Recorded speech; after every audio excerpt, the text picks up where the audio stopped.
सुरेश धस यांनी धनंजय मुंडे यांच्या विरोधात ईडीकडे तक्रार केली आहे आणि दुसरीकडे सुरेश धसच्या कार्यकर्त्यांचे व्हिडिओ आहेत. कशा प्रकारे बघताय एकूण बीडच्या राजकारणाकडे? काय बीडचं राजकारण आता इतकं भयानक टोकाला गेलं आहे. मराठा वर्सेस वंजारी ओबीसी ही आता तुम्ही कल्पना करू शकत नाही.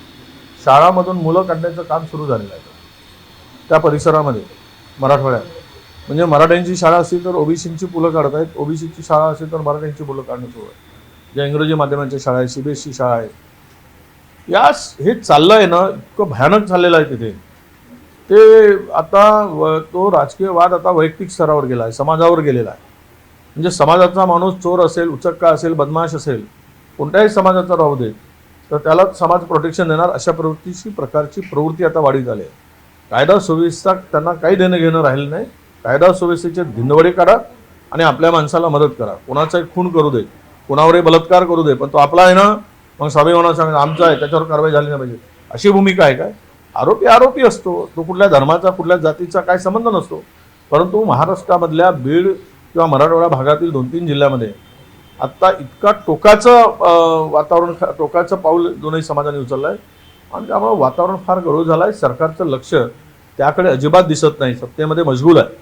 पण हा उद्रेक उद्याच्या दृष्टीनं महाराष्ट्राच्या हिताचा नाही आणि महाराष्ट्राच्या दृष्टीनं, पुरोगामी विचाराच्या दृष्टीनं उद्या अत्यंत भयावह परिस्थिती महाराष्ट्रात निर्माण होईल. बीडची परिस्थिती हाताळायला देखील सरकार अपयशी ठरत आहे. अपयशी नाही, 100% अपयशी. सरकारला त्यांची भूमिका आता सत्तेमध्ये इतके जागा मिळाल्या, तितके जागा मिळाल्या, त्यामुळं गरमीमध्ये आहेत ते. त्यांना काही देणं घेणं नाही. लोक मरत आहेत, मरू देत. बलात्कार होत आहे, होऊ देत.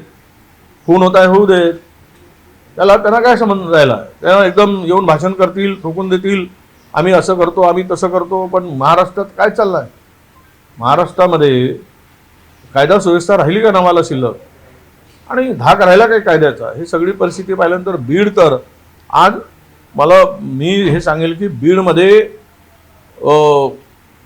एका वेळेस इतका मोठा उद्रेक होऊन जाईल. त्यांच्याकडे काय रिपोर्ट आहे मला माहीत नाही, पोलिसांच्याकडे किंवा IB कडे किंवा त्यांच्या डिपार्टमेंटकडे, होम डिपार्टमेंटकडे.